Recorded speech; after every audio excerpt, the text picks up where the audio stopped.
My name is Lyric York 34, and right now I'm standing on the backyard lawn of our Scottsdale family home on Thanksgiving night. 70 relatives and business partners are crowded around the long tables when my younger brother Mercer jumps up on the wooden platform, glass-raised voice booming over the speakers. "Hey everyone, my sister Lyric. Still scrubbing toilets at the hospital, right?" Laughter explodes. Mom chimes in loud enough for the back row to hear her paycheck couldn't even buy the suit Mercer's wearing tonight. Dad nods, smirking. The entire yard roars. Phones come out. Someone yells, "Janitor Lyric, I just grip my red wine and stay quiet like I've done for the last 10 years. Then my phone vibrates hard against my thigh, emergency tone, blaring screen flashing crimson code silver. Vice President inbound. Ruptured cerebral aneurysm. ETA 18 minutes. Chief of Neurosurgery required immediately. Mercer's grin freezes mid-laugh. 70 heads turn toward me at once. I set the glass down on the wooden table and walk across the damp grass. If you want to see how my little brother went from laughing to literally speechless in under 10 seconds, stay until the end, hit that like button, and let's get into it. The backyard had been packed since 6 string lights glowing against the desert night heaters pushing back the November chill. Mercer waited exactly 23 minutes after the first toast before he decided the night belonged to him. He hopped onto the low wooden platform by the fire pit, snatched the wireless mic from the DJ's table, and flashed that same triumphant grin he'd worn since middle school. "Everybody, quick question," he called out, voice booming across 70 guests. "My big sister Lyric still the hospital's #1 toilet cleaner, right?" Laughter rolled like a wave. Mom raised her glass with a theatrical smile. Dad gave the slow nod he saved for when he felt publicly vindicated. Mercer wasn't letting it die. He had just inked a $120 million resort development deal that morning, and the signed contract was burning a hole in his jacket pocket. He pulled out his phone, held the screen high so the wire confirmation lit up his face, then swung the spotlight straight back to me. "Come on, Lyric. Be honest. How much do they actually pay you to scrub floors and empty bedpans?" 16 an hour, 17 if you're lucky, Echo was already recording. She leaned across the table phone, inches from my face, eyes sparkling with mischief.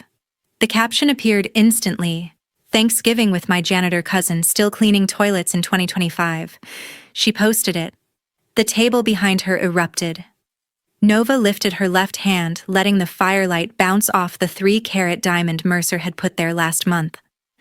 "This little thing," she said loud and sweet, "probably cost more than Lyric clears in a whole year."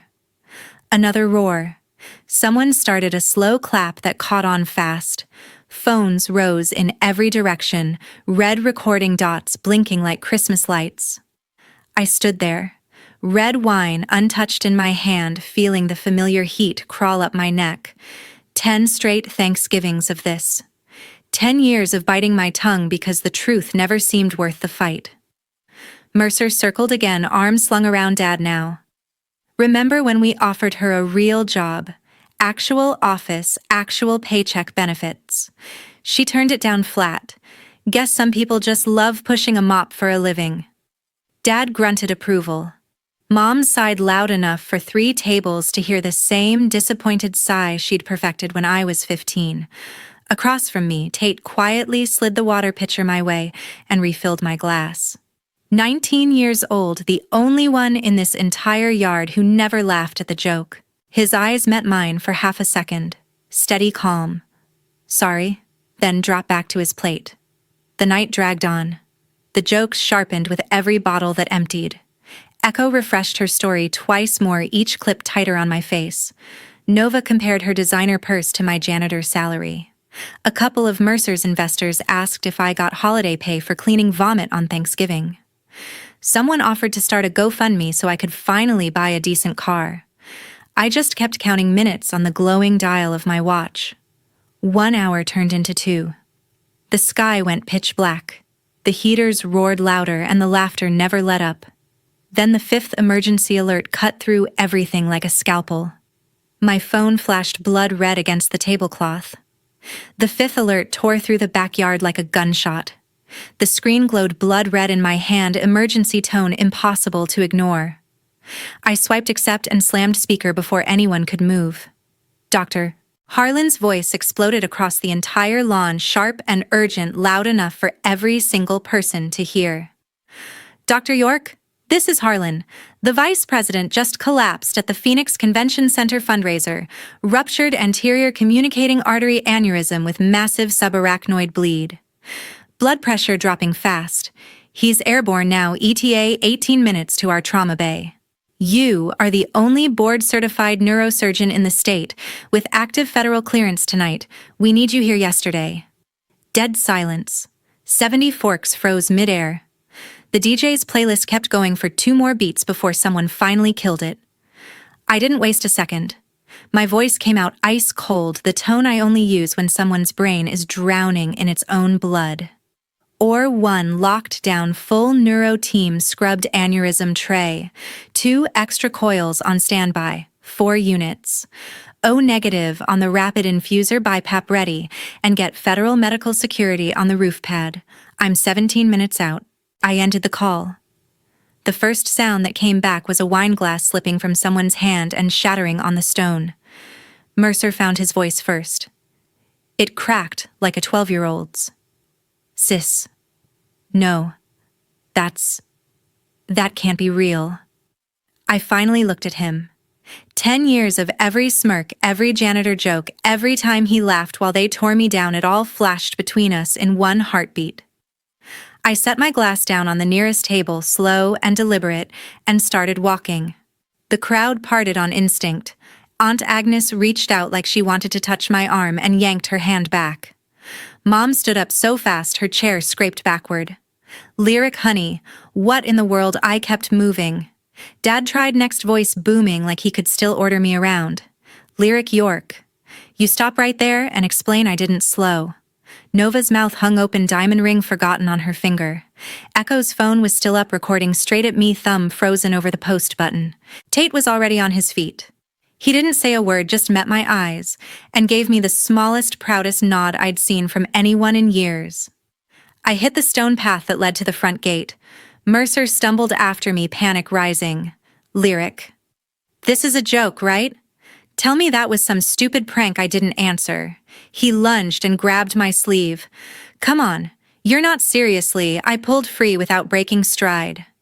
2 Scottsdale PD cruisers were already waiting at the curb lights, flashing silent blue and red across the lawn. Behind them sat 2 black Federal Suburbans, doors open, agents in tactical gear waving me forward. Mercer kept shouting my name, voice getting smaller with every step I took. I slid into the back of the lead Suburban. The agent slammed the door the second my seatbelt clicked. The convoy rolled before Mercer even reached the driveway.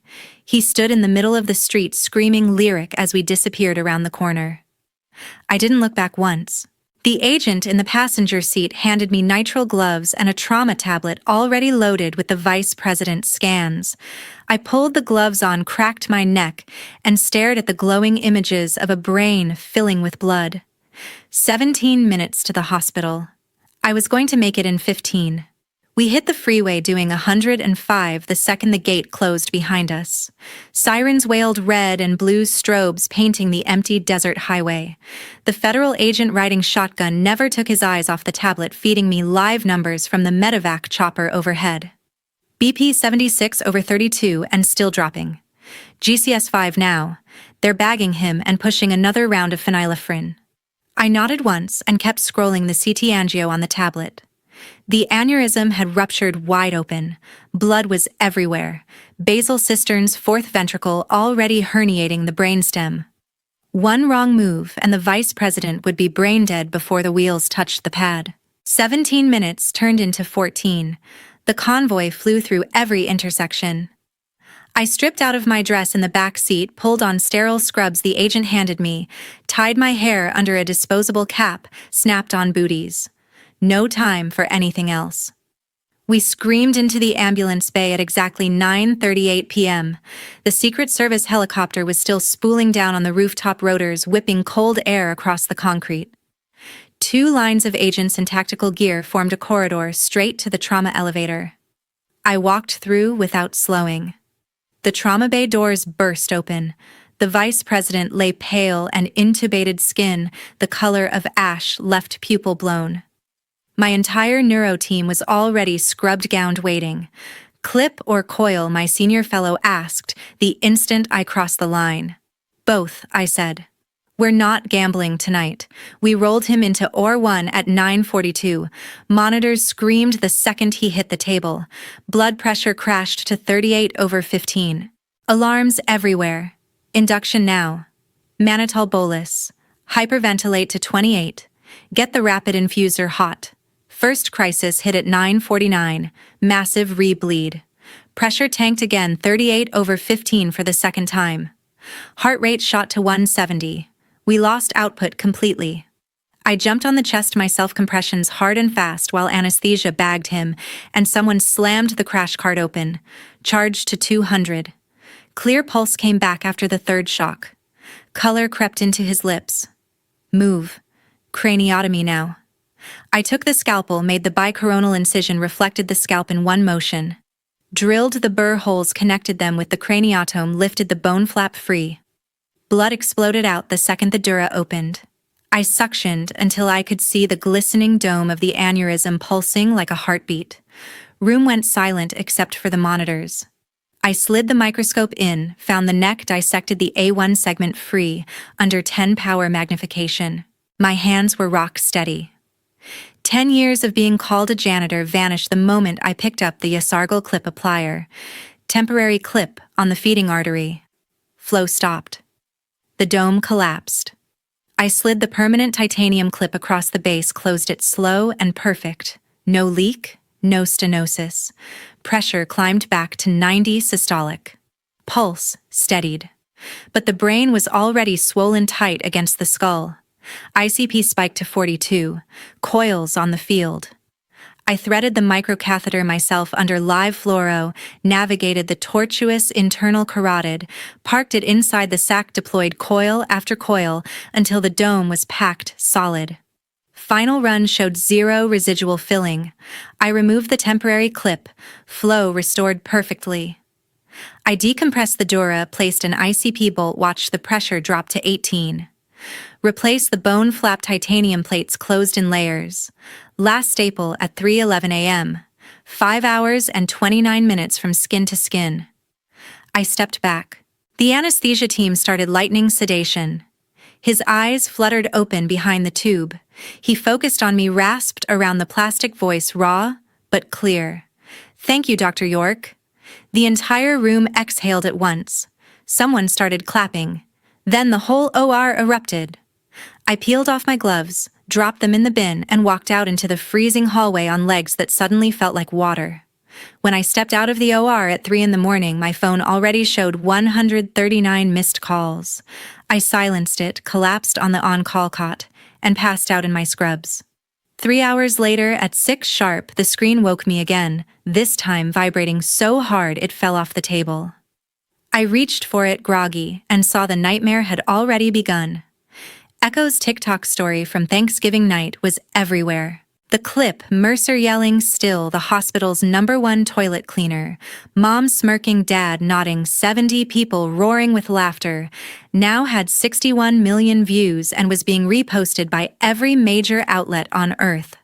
Someone had stitched it with slow-motion dramatic strings and a caption that read, "Hours later, she saved the vice president's life." Thanksgiving janitor was the #1 trending topic worldwide, locked in the top spot for 4 straight hours.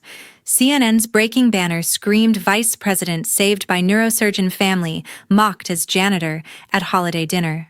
Every morning, show led with it. Local Phoenix stations camped outside the hospital with live trucks.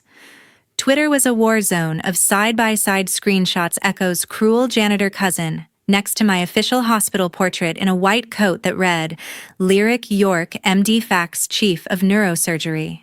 My inbox overflowed with requests from Good Morning America, The View, NBC Nightly News, and half a dozen podcasts. The hospital had already issued a short statement confirming I performed the surgery and was recovering after an exhausting night. Then the family texts started flooding in. Mom at 6:08 a.m. Lyric, call us immediately. We are so sorry, Dad. At 6:10. Pick up the phone, young lady Mercer at 6:13. Sis, this is insane. Answer me. Echo at 6:16. I'm deleting everything I didn't know. Please, I'm getting death threats. Nova at 6:19. We are literally so proud of you. Call us Aunt Agnes, Uncle Wilbur Drake cousins. I hadn't spoken to in years. 16 messages in 7 minutes. By 6:30, the family group chat I'd been muted in since forever lit up with apologies, crying emojis, and frantic voice notes. I ignored them all. Showered, checked on the vice president. He was awake talking, asking for coffee, then drove home to my downtown Phoenix penthouse to finally sleep. At exactly 11, the doorbell started going off, like someone was holding the button down. Through the peephole, I saw all 16 of them crammed in the hallway. Mom clutching tissues, Dad pacing red-faced Mercer, running both hands through his hair, Nova hiding behind massive sunglasses, Echo ghost white, and glued to her phone, Tate standing quietly at the back, looking like he hadn't slept either. Building security had already called twice asking if I wanted them removed. I told them to stand by. Mom leaned on the bell again. Mercer pounded. Lyric, open up. We know you're in there. I watched on the hallway camera. Echo kept refreshing TikTok, tears streaming as the hate poured in. Nova whispered something about defamation lawyers. Dad checked his watch every 5 seconds like time could fix this. Mercer tried the handle. Locked. Lyric, come on, he shouted through the door, voice breaking exactly like it had in the driveway. We're your family. We have to talk. This is getting out of control. I stood there in leggings and an old Johns Hopkins hoodie, fresh coffee in hand, watching the same people who spent 10 years laughing at me now beg to be let in because the entire world had finally seen who I really am. The doorbell kept ringing nonstop at 11 in the morning. I let it ring another full minute. Then I pressed the intercom. 30 seconds. After that, security removes you. I opened the door on the dot. They spilled inside like a wave that had nowhere else to go. Mom already crying into crumpled tissues, Dad trying to look in charge. Mercer pale and sweating through his designer shirt. Nova clutching her purse like it could protect her Echo, hiding behind her phone with shaking hands. Tate last eyes on the floor, hands in his pockets. I didn't speak. I walked straight to the marble kitchen island, picked up the thick black folder I'd printed at 4 in the morning, and dropped it on the counter with a thud that echoed through the penthouse. 16 pairs of eyes snapped to it. I flipped it open. First page, 2024 W-2 gross income $1.42 million. Next 12 pages, monthly direct deposit stubs, everyone well into 6 figures. Then the deed, downtown Phoenix penthouse, $4.1 million paid cash, no mortgage. Drone shots of the 4,200 square foot private terrace they were now standing under. Vehicle titles for the Tesla Plaid and the 911 Turbo S in my 2 reserve spots, 38 floors below. Silence thick enough to choke on. I looked straight at Mercer. 10 years, I said, voice flat and cold. 10 years of you standing on stages screaming that I scrub toilets for a living. 10 years of you turning it into the family joke so you could feel taller. 10 years of Mom and Dad sighing about wasted tuition while they laughed right along with you. 10 years of Echo filming it for clout, Nova flashing her ring in my face, every single one of you treating me like the family failure. Mom tried first. Lyric baby one raised finger. She stopped. I stayed on Mercer. Every holiday, every birthday, every time you needed an ego boost, you dragged out the janitor story. And I let you. Because I thought blood meant I had to take it. Mercer swallowed hard, tried a weak smile. We were just joking, sis. You know that. Joking? I repeated. I never laughed once. I turned to Mom and Dad. You told your country club friends I worked somewhere in healthcare. You let them think I pushed the mop bucket. You were ashamed of me until the entire world told you not to be. Dad puffed up, face turning purple. We're proud of you, Lyric. We always don't. My voice cut clean. You do not get to rewrite 10 years in one morning. I looked at Echo. She was shaking so hard her phone rattled. Your video just hit 103 million views. Enjoy the death threats. Nova stepped forward, fake sweet. We can fix this as a family. Delete everything joint statement, no one word. Final. I lifted my phone, opened the building security app, and hit the red button. 2 uniformed guards appeared in the doorway in 7 seconds flat. Everyone out except Tate. Mom collapsed into hysterics. Lyric, please, we're your parents. You stopped acting like parents the first time you laughed while he called me a toilet cleaner in front of 70 people. Dad started shouting about respect. Mercer reached for my arm. Sis, we're sorry we didn't know. That's the entire problem, I said. You never cared enough to ask. The guards moved in. Mom wailed against one of them. Dad's face went from red to white. Mercer kept repeating wait as they guided him backward. Nova muttered about lawyers. Echo was crying so hard she could barely walk. Tate stayed when the door finally shut. He looked up, eyes red. I always knew you were the strongest one here. I pulled him into the first real hug we'd had in years, and you're the only one who ever saw it. That same afternoon, I blocked every number, every social account, every email. Dropped the family middle name from everything except government IDs. Deleted the group chat forever. Changed my emergency contact to Tate and Tate only. Blood had chained me to them for 34 years. I cut the chain clean. 3 months later was when they finally started paying the real price. It didn't happen overnight, it was gradual, like a leak turning into a flood. The first blow landed on Mercer. His prized $120 million resort development deal, the one he'd paraded around that night, collapsed in a single email chain. The lead investors had seen the viral footage. They ran the family name through Google. Read the articles, scrolled the comments. This kind of publicity is toxic, they wrote. We can't risk our brand with a partner whose family treats their own like that. Your sister, the chief neurosurgeon? No, we're out. Mercer lost the contract. Then the subcontractors pulled back. His phone stopped ringing with offers. Partners distanced themselves.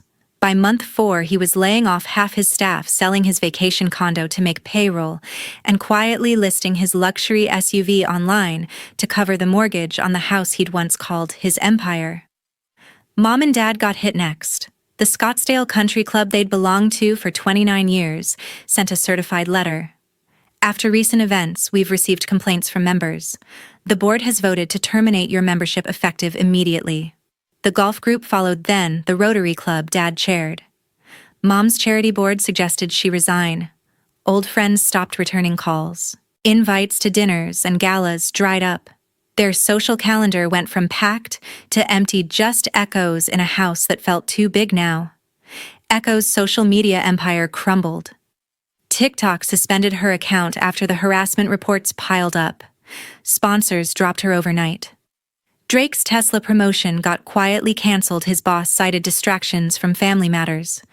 Aunt Agnes and Uncle Wilbur heard whispers at their bridge club. People stopped asking them to events. No one contacted me. I'd made sure of that. Tate was the only survivor. He showed up at my door 3 weeks after the confrontation with a duffel bag and a quiet, I can't stay there anymore. 19 years old and already done with the lies. I gave him the guest suite. He transferred to a local university, picked up shifts at a bookstore, and we started building something honest, no secrets, no mockery. The story faded from the news, but the fallout didn't. Mercer's firm filed Chapter 11 in month 5. Mom started therapy for depression. Dad sold his boat to pay the bills. The Scottsdale house hit the market price to sell fast in a town that now whispered behind their backs. I followed it all from a distance, no pity left. They'd built their lives on belittling mine. Now the foundation was cracking. And me? 8 months after that night, I sold the Phoenix penthouse the week the listing went live. Cash offer 20% over asking, closed in 9 days. The new owners never knew who I was. I made sure of that. 2 weeks later, Tate and I were on the 5 freeway south, windows down, moving into a 6-bedroom oceanfront house in La Jolla. I'd bought sight unseen for $8.2 million. floor-to-ceiling glass direct beach access, the kind of quiet money can't fake. I changed every phone number, every email, every social handle. The old accounts vanished overnight. New passport, new driver's license, new everything. Lyric York became just a name on medical journals and the occasional conference flyer. Tate enrolled at UC San Diego, picked marine biology because he finally could, and turned the downstairs wing into his own space. We eat dinner on the deck most nights, watch the sun drop into the Pacific, talk about everything except Scottsdale. My practice moved too. I took the Chief of Neurosurgery position at UCSD Medical Center, half the call, double the research budget, and nobody who ever called me a janitor. The vice president still sends a handwritten Christmas card every year. I'm 35 now. Bank accounts fatter than they've ever been. Schedule lighter. Sleep deeper. I surf at dawn when the swell is right. Read whatever I want, travel when I feel like it. No explanations owed. Sometimes strangers recognize me from the old viral clip. I just smile, say it was a long time ago, and keep walking. The truth is simple. Biological family can be the most toxic strangers you'll ever meet. They know exactly where to cut, because they put the scars there in the first place. Real family is the one you choose, the people who see you clearly and still decide you're worth standing beside. Tate is my family now. My team at the hospital is my family. The friends who never needed a scandal to respect me are my family. The rest, they taught me the most expensive lesson of my life. Silence isn't loyalty, and blood isn't a free pass to bleed someone dry. So choose carefully who you call home. Choose the ones who lift you higher, not the ones who enjoy watching you crawl. That's the only family that matters. Thanks for watching.